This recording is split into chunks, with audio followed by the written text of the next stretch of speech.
Hello, everyone, and welcome to Geopolitical Intelligence Services webinar on the U.S. election, perspectives from both sides of the Atlantic. I'm Andrew Kurth, Managing Editor here at GIS, and I'll be your host for today's discussion. We're fortunate to have two distinguished guests with us today. James Jay Carafano from the Heritage Foundation, a leading expert in America's national security and foreign policy challenges, and Prince Michael of Liechtenstein, founder and chairman at GIS. Both are highly respected experts and will provide unique insights into the upcoming US election and its impact on transatlantic relations. Over the next 45 minutes, we'll delve into how the results of the US election could affect the future of US-European relations, NATO, and economic ties, as well as what it might mean for the ongoing conflict in Ukraine. Jim, Prince Michael, thank you both for being here. Thank you. Hello. Before we get started, I want to let our audience know that we welcome your questions. We'll save some time at the end to put those to Jim and Prince Michael. So please just write them in the comment section that you see below this video, and we'll choose some of those and pose them to our guests. And just to be clear, Prince Michael will take all the hard questions. And then Well, we'll see. There might be quite hard questions also on the American side. So let's see how our audience will react. I expect tough but fair and very intelligent questions from our audience. So to dive in, I want to invite each of you to give your thoughts on the topic. So Prince Michael, how are Europeans looking at the US election, and what concerns, hopes, or expectations are shaping their perspective? Well, I think it is. It's very difficult because Europeans is not a homogeneous factor. There are different opinions, different minds, different states, different opinions. So it is diversified. But if I want, let's say, to do a little bit of a generalization. Obviously, the American elections take a lot of interest. And there is one, let's say, for me, strange thing that the Europeans mostly concentrate on the part of who is going to become president. They look less on what is happening in the two houses, in the Senate and the House of Representatives.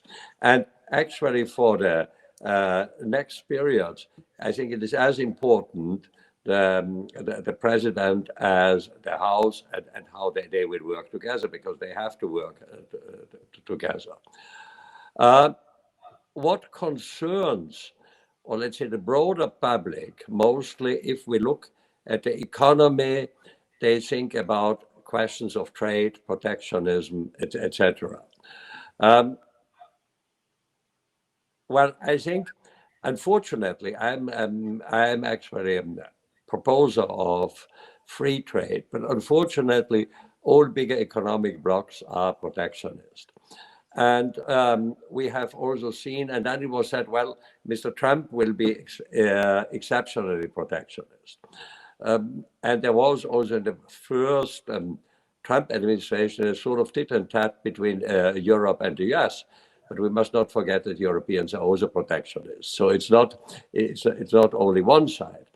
And I think after the change of presidency, the system of protectionism hasn't changed too much. So I think that probably also, whether it's a Trump or Harris administration, I think from the European point of view, the issue of protectionism isn't to change too much. But there's there's a bit of a feeling which is given Mr. Trump will be protectionist, and let's say Biden administration or following a Harris administration will be less protectionist. There is, if I look at the way which is mostly very important for Europe, is the issue of defense, because unfortunately, even 70 years after World War II, Europe is still depending on the US on defense. And at the moment, the biggest defense issue, or let's say the most showing defense issue of Europe, is Russia and Ukraine. And there's the belief or something in the press, yes, if Mr. Trump comes, he is not going to defend Europe anymore, but the other administration will do it. I don't think there will be so much difference. I think Mr. Trump is a bit more outspoken, telling the Europeans that they have to take their own responsibility. But I don't think that also a Harris administration would defend Ukraine or Europe unconditionally. So these are the views. But let's say the view very strongly in Europe is Trump would be difficult for Europe, a Harris administration less difficult for Europe. My personal opinion is in such a relationship, it doesn't make that much who is the president. I think it is important what the issues are. And this is maybe my short introduction to that, and I'm very interested what Jim will think about that. Oh, okay, why don't we send it over to Jim? Jim, what should Europeans and our audience around the world know about the U.S. elections that they might not have fully understood from the coverage they're getting in their home countries? Great. I have to say, as somebody that's spent way too much time in Europe the last couple of months, I really agree with Prince Michael's assessment of the current appreciation. So maybe I'll walk through a couple of things, and maybe I'll answer all the questions, and then I won't have to take tough questions later. The number one question, of course, we get is who is going to win the election? And that's a pretty easy one to answer, because the answer is we don't know. America is a solidly 50-50 country, even in the popular vote. So, and these are both, I think, very polarizing candidates in the sense that people have very, very strong views on both of them. The undecided vote is not nearly as big as it might be in many elections. So this is, and as you know, we have an electoral system, which I think the popular vote might actually be closer than people expect. But it comes down to the electoral system, what we call swing states, which of course is states that the 4 or 5 states that are could vote either way, that their votes in the electoral college could make the difference of who is president. So not a Democrat, not a Republican. I'm an independent. Don't have a dog in the fight. If you just wanted me to summarize current thinking.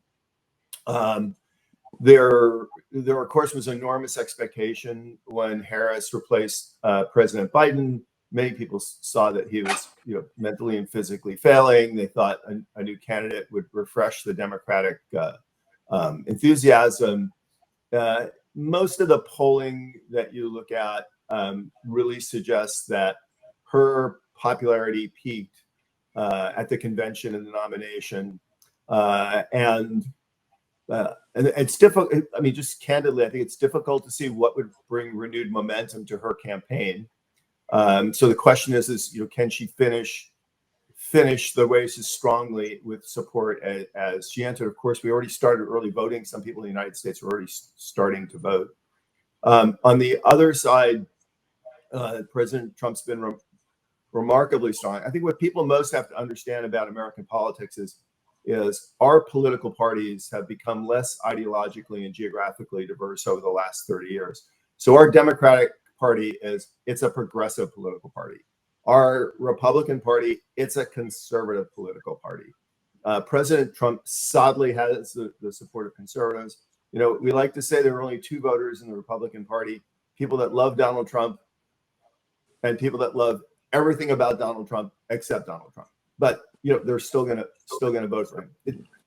He has made some interesting inroads in some traditional Democratic voting bloc, including Labor, which really isn't that big a vote in the U.S., African Americans and Hispanic voters. So we'll see how that plays out. But right now, no one would tell you either candidate really has a decisive lead. So we should start with, we all in elections, we always talk about change.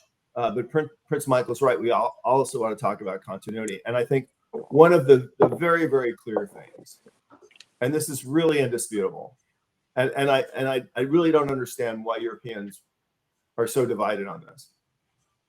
Regardless of who is president of the United States, the United States is not leaving NATO, and we're not abandoning Ukraine. I think Prince Michael is right. Either president is not going to write a complete blank check for Ukraine, but neither one of them is going to throw Ukraine under the bus. The reality of this is very simple: is the stability and peace and security of Europe still remains a vital U.S. interest. There's no scenario where the U.S. is better off if Putin is dominating Ukraine. There's no scenario where the United States is better off without NATO. So the other thing, which is this is not as heavy a lift for the United States as people on both sides of the Atlantic suggest it is. If you actually look at NATO, the NATO eastern flank is actually in better shape today than it was during the Cold War. There's more strategic depth. You've got a massive northern flank now that the Russians didn't have to contend with in the Cold War. You've got a Ukraine military, which is the largest in Europe.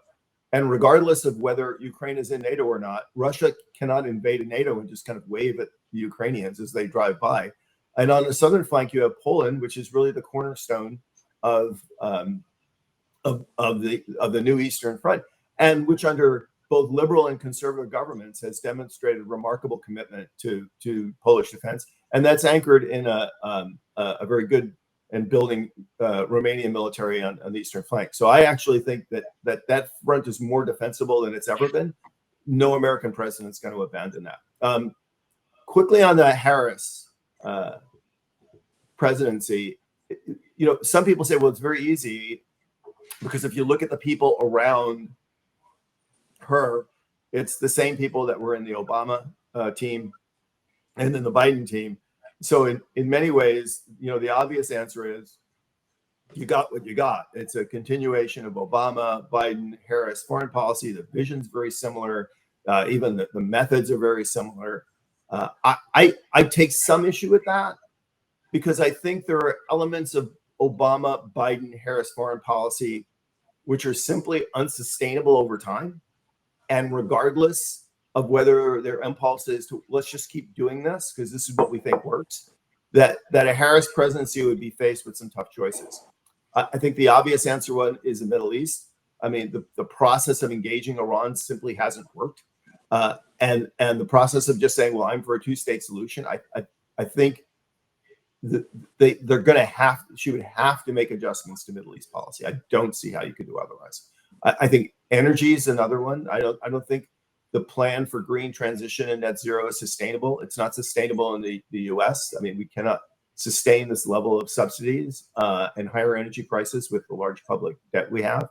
I think Latin American border security, as much as she said, we're going to have an amnesty and that'll fix everything. As Prince Michael said, the makeup of the Congress matters, and there's no way you're going to get a Congress that would vote for an amnesty. So you cannot have a continuing flow of illegal aliens in the United States indefinitely and just think that's sustainable. So I think there'd have to be adjustment there. So I think there'd be some tough moments for her. The other thing is, to be honest, this is an untested world leader. She would be, everybody knows Trump because he served for 4 years. She has never made a prominent decision on the world stage. And as naturally, I think you would suspect, as we saw with Jimmy Carter, as we saw with Obama and other leaders, that there would be efforts to test her early on. And so she would have some challenges, I think, because people would want to see how she responds to that. So I think adversaries and maybe even some allies would push some buttons. And the last thing I'll say very quickly on that is she's not going to walk into a G7 and G20 and everybody's going to sing Kumbaya. We're seeing world leaders actually become more conservative. And so a Maloney and a Modi and a Milei, I mean, these are important global leaders who aren't just going to say, oh yeah, I agree with everything you do. And so I think that's a more challenging environment for a conservative American president. On the President Trump side, the first thing I'll say off the top is this is not the Trump of would not be the Trump of 2016. This is a man who was president for 4 years, who knows world leaders, has lots of experience. For example, with Putin, people often say, well, he likes Putin. This is absolutely not true. Tough on Putin for 4 years. He knows Putin very well. He's never going to trust the guy. There are a lot of people around him that served in the previous administration who are actually quite competent and very good. They're going to come back. I think it'll be a much more seasoned team and more coherent team than it was in 2016 with a more seasoned president. Look, there are things that we absolutely know 100% will flip and change on day one. I'll just mention the top ones, and then we'll talk about trade. So the Middle East. There's no way that President Trump's going to walk back in office and not completely overturn U.S. policy in the Middle East. He's going to be incredibly tough on Iran, maybe not regime change or we're starting a war, but he is going to be really tough on Iran. And I say this to somebody, by the way, who is not speaking for the campaign or the candidate. Actually, I haven't talked to Mr. Trump in quite a while. But he's going to be strong support for Israel, tough on Iran, try to pivot back to the Abraham Accords.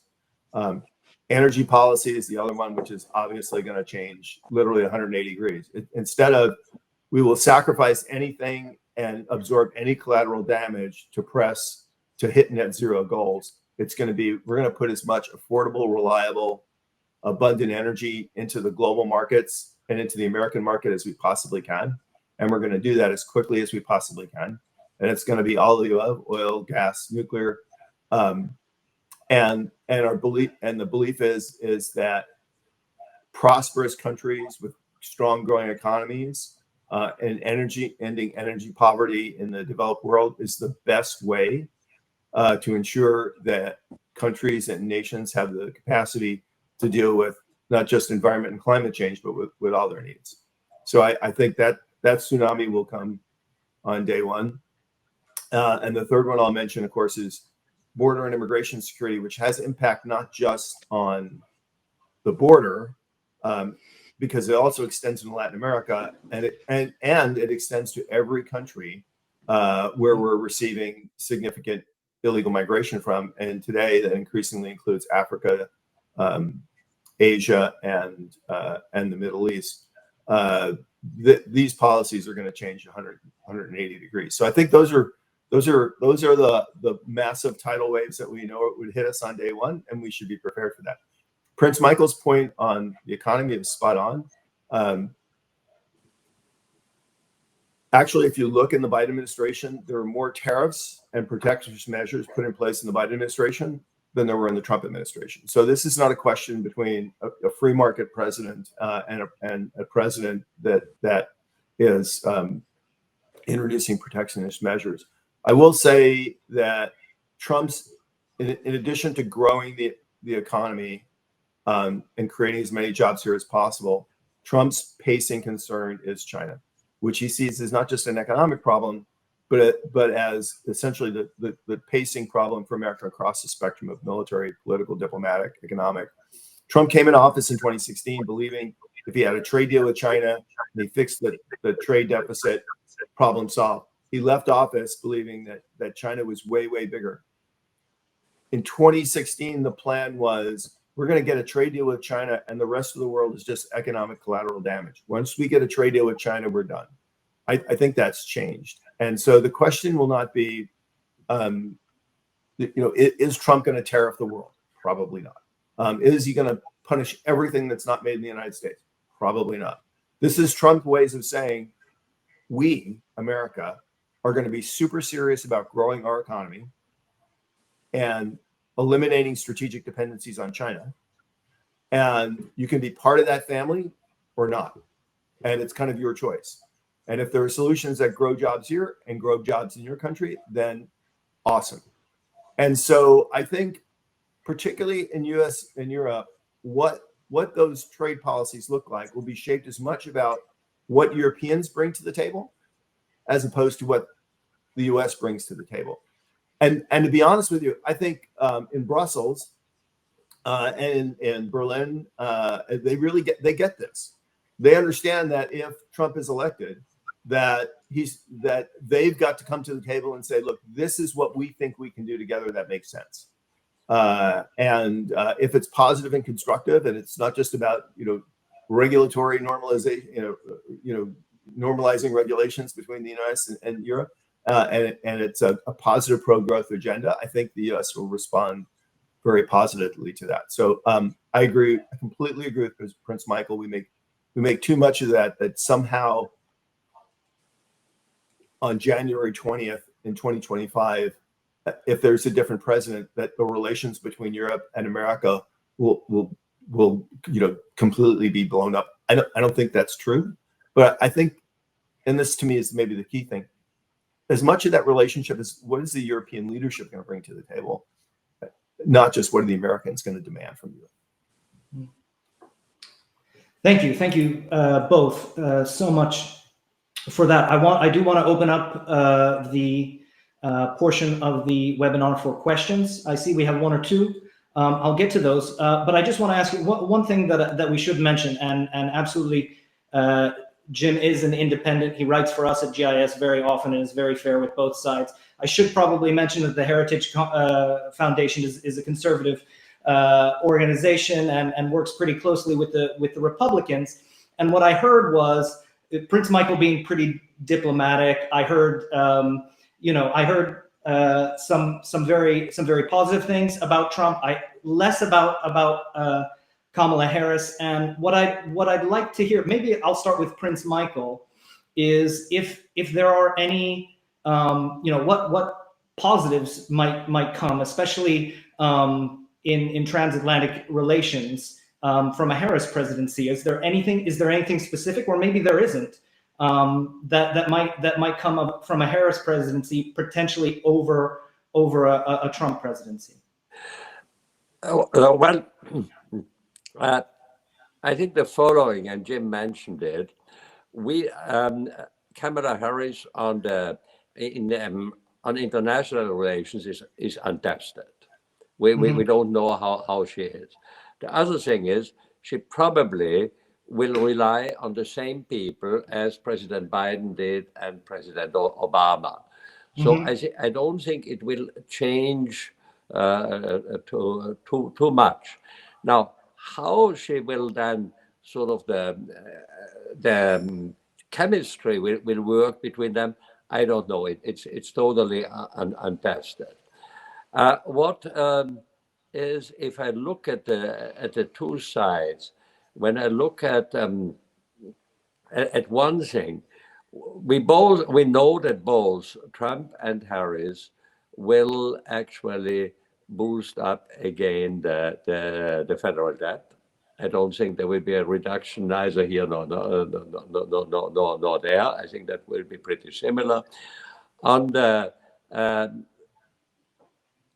relationship, it's difficult to say. I don't know what I can say because Kamala Harris in the international relationship she is totally untested.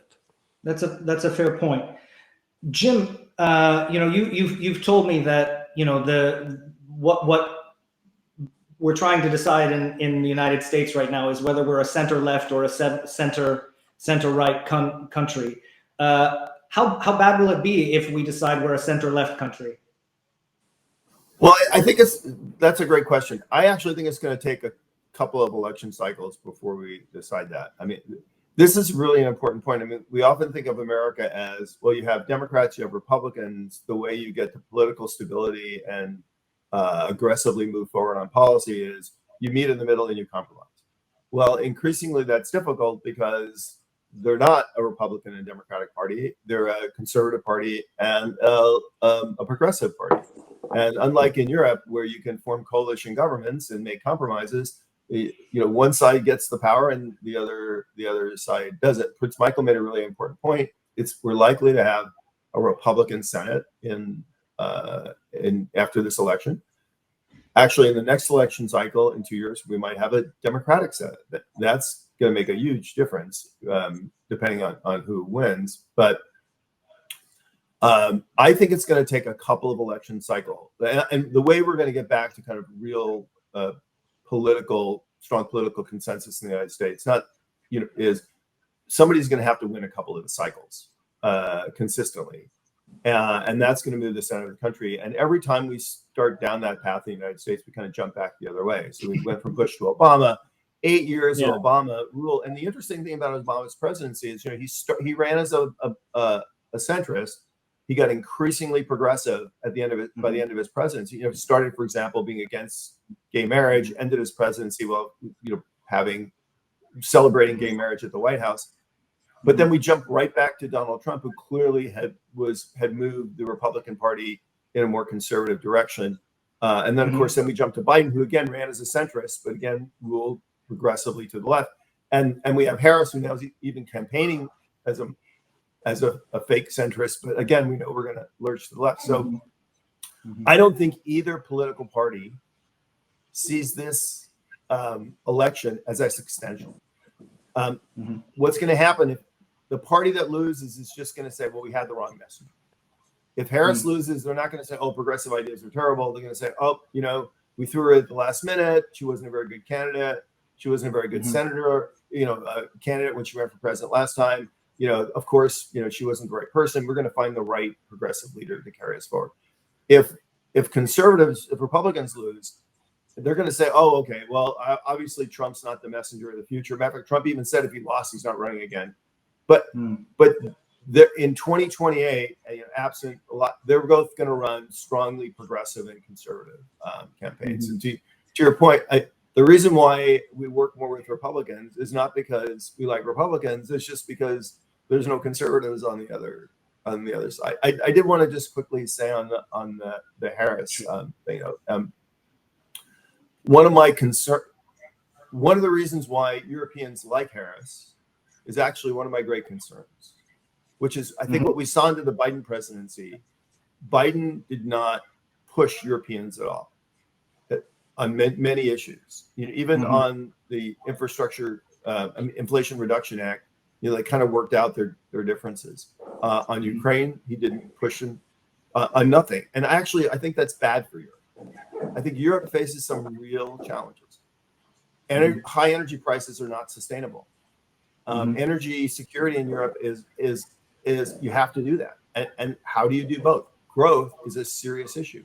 There are serious parts of Europe that are depopulated. That's got to be fixed. Migration is increasingly a critical issue.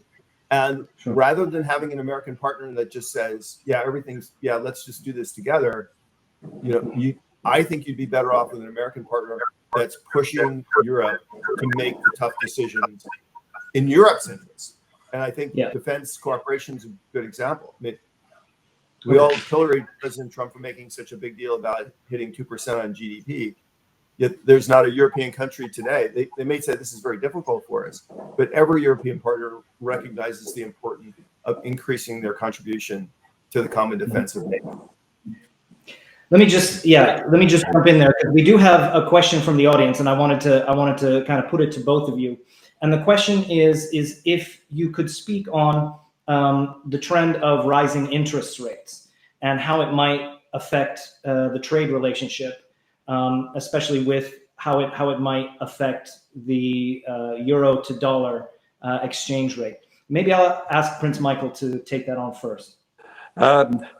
Well, I think both. There are different issues which drive changes in interest rates.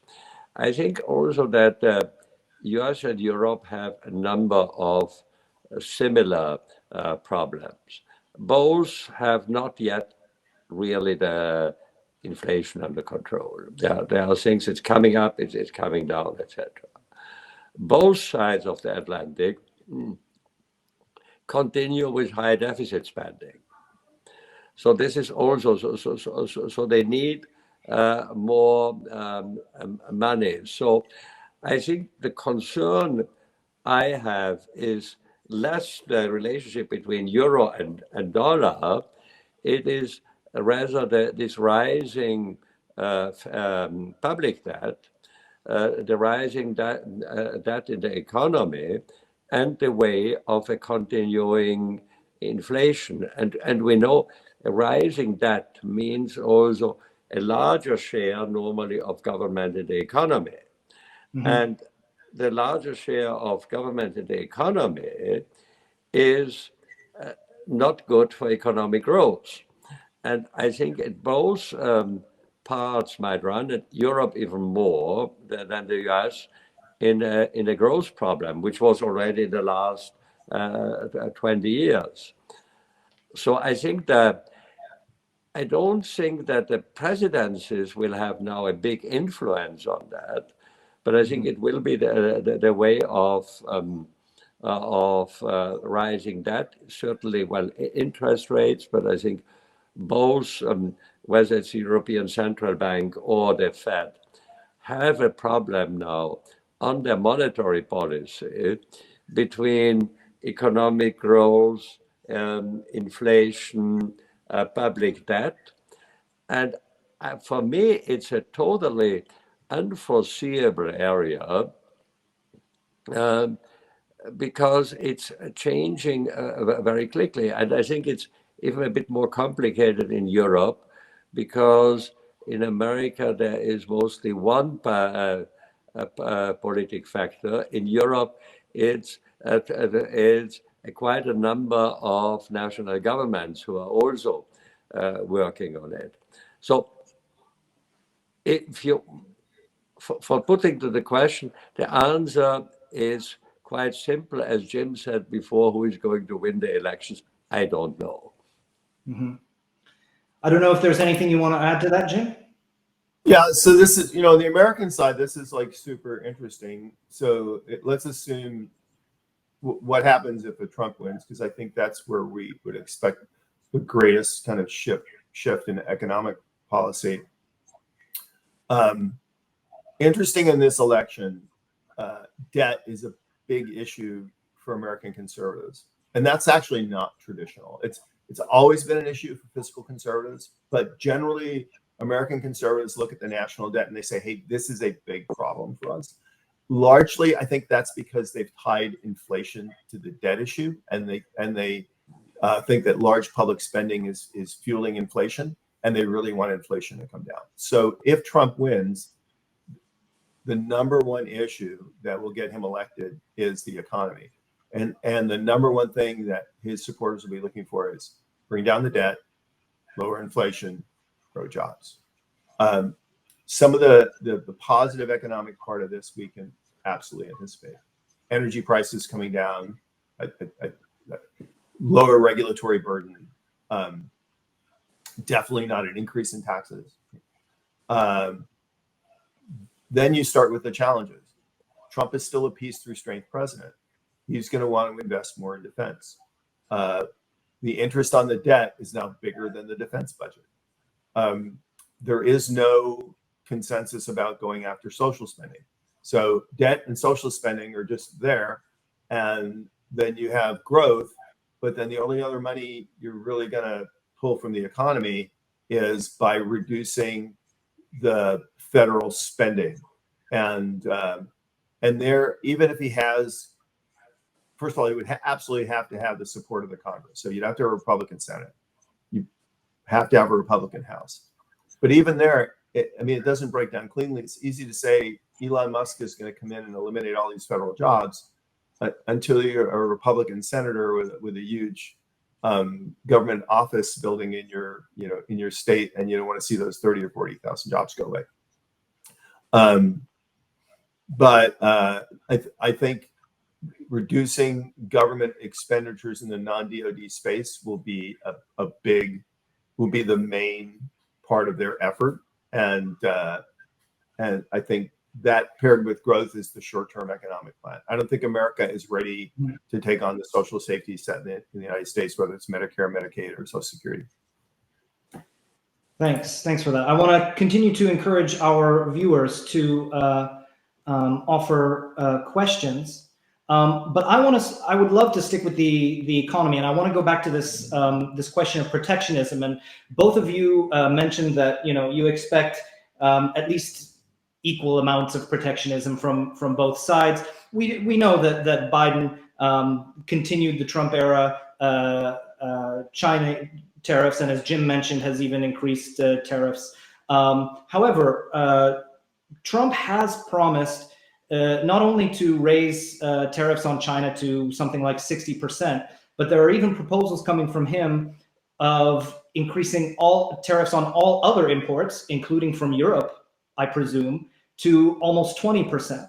And well, I haven't heard that from the Harris side. Is that something Europeans should be worried about? Or maybe, Prince Michael, that's something, and like Jim was just mentioning here, maybe that's something that's just kind of election rhetoric, and it's not something he's going to be able to pass through Congress. Well, I think on the European side, it hasn't made too big concern. And we must see also on this way of protectionism, I think we have a number of things. I think the tariffs is only one part. We have also the regulatory protectionism, and we have other ones. So I think this is not the biggest concern there. And I've seen relatively little on that as also the business side. If we look at the business side, that there is too much concern about it. And I think they think it's a bit more rhetoric in it. And then let's wait and see what's going to happen. But I didn't see too much worries about this increase in tariffs. Jim, you want to jump in? Yeah, I think that's right. I mean, again, I don't know, and I'm not part of the campaign. I think the 20% global tariff is a negotiating tactic. Right? It's, much like President Trump said, if you don't pay your 2%, we don't defend you. I don't think he meant it literally. I think he meant we need to get serious about this. The one area which I do think is fresh and interesting is the conversation in the United States has shifted not just from onshoring, but to nearshoring and what's often called friendshoring, right? So the Chinese, of course, are now looking to set up shop in third-party countries and then continue to benefit, from trade with the United States by disguising it as, somebody else's stuff, right? Most famously in Mexico. I think this is something that Trump would be very concerned about. And so targeting tariffs at kind of trying to backdoor through friendshoring and nearshoring, I think is something that's a real possibility. He's already signaled that he wants to renegotiate USMCA. So efforts of the Chinese to kind of get into the U.S. market through Mexico, I think that's something that we already know he's going to aggressively go after. Thanks. We just got in a new question, and it actually does affect transatlantic relations, especially because Africa is such a huge, important issue for Europe. Migration from Africa, again, rising, changing, coming from across the Mediterranean, coming from the Atlantic off the western coast of Africa. And this viewer asks, will the outcome of the elections change anything in the U.S. approach to the great power competition in Africa? So, Africa kind of famously has been one of those places where U.S. presidents don't spend a lot of political capital, Jim. What do you think we can say about U.S. policy under Harris and Trump when it comes to Africa? Yeah, actually, I'm very excited to talk about that. I do think actually it is one area where potentially we could see a different policy emerge from a conservative administration. It's true, Americans don't traditionally pay a lot of attention to Africa, but the reality is we're going to add 500 million people in Africa. That's going to change the face of the world. And we can either deal with the consequences of that, or we can try to help shape the consequences. The other thing I think is, I do think in serious conservative circles, there's a recognition that we haven't lost the African continent to Russia and China. That's PR. Here's the reality of it, though. Is the United States doesn't have the level of interest and capacity to massively engage in Africa, even on the scale that we did, during the Cold War, when we were supporting one guy fighting another guy. On the other hand, if you look, because Africa affects us, it affects Europeans, it affects our partners in the Middle East, and increasingly we have interest from countries like Korea and Japan and India and also Taiwan. If you had a U.S. strategy that worked in concert with our European, Middle East, and and Indo-Pacific allies. I'm not saying they agree on everything or they coordinate everything, but at least they're kind of all pulling in the same direction. That is enough international power to shift the needle. If we shift what we're doing away from the traditional paradigms of foreign aid and security focus in Africa to working on pragmatic relationships with like-minded partners in Africa who share the common goals we do. If we adapt that coordinated strategy, I think we can move the bubble. Now, would a Trump administration do that? I don't have an answer for that. I talked to a lot of people in the Trumposphere, and I hope they would get that. And what gives me a modicum of hope is on the conservative side of the United States today, Africa is not a topic that is just talked about by Africa experts. It's something that broadly, if you're into strategic global competition and protecting U.S. interests globally, you have to be conversant on African issues. And I see that increasingly on the conservative side. So maybe I'm a little over optimistic there, but I have hope. Prince Michael, I mean, Africa is a much bigger issue here in Europe, and Africa is something we spend a lot of time at GIS talking about. Rising Russian and Chinese influence in Africa and how Europe is losing an opportunity there. Is there room for cooperation, transatlantic cooperation between Europe and the United States in Africa? And is there hope for that kind of cooperation, especially if there's a Trump presidency? Well, you know, I don't know about the presidency, but I think it would be necessary to have a cooperation, because if we see that the future, Africa is a demographic superpower, and Africa is also a superpower in resources. There are two, and Chinese and the Russians, they realize it. But I wouldn't say that it's even that we have to talk about it in sort of big power competition, etc. But we have to look at it from an African point of view. What do the Africans need? And the Africans need business. The Africans need trade. The Africans need investment. They don't need people how to tell them how to run their country. So this is the way we have to see Africa. And we have to deal with that. And, you know, that's what the Russians and Chinese understand much better as we do it. The Turks understand it as well. So we have to take Africa, what Africa is, and try to do business there. They need business. They need business, and they need the investments. And I just want to say how unfortunate. I just want to say how unfortunate it is that Prince Michael can't run for government in the U.S. Yeah, well, I might have the wrong nationality for that, but this is what we need. And Europe made a big blunder with this Supply Chain Act, because it forces actually the country we are doing business with to apply our standards, and that makes business with Africa extremely difficult. And we should certainly we have to do legal business, etc. And we must not engage in corruption, but we can't require the same social standards, etc., as it is there. There should not be child labor. I agree with that, but we can't control everything. And if I put up a factory there, let's say for processing local foods, etc., which is necessary, if I have, according to the European rules, to control whether all my suppliers apply European value standards, I just can't run it. I think this is the big problem, and we have to deal with Africa, because Africa will becomes a more and more important factor. And Africa has the most important resource of the world. They have a lot of young people.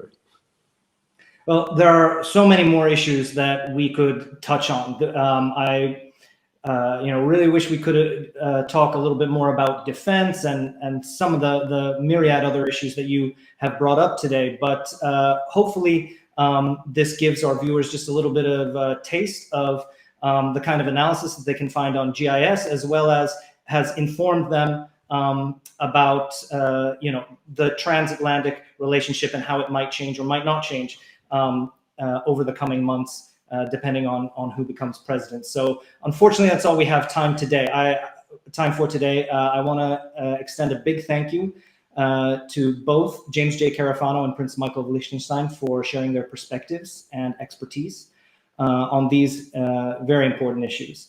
If you found today's conversation insightful, please do visit our website at gisreportsonline.com, that's all one word, for further analysis and more in-depth reports. Thank you all for joining us today. We look forward to seeing you at our next event. Have a great day and goodbye.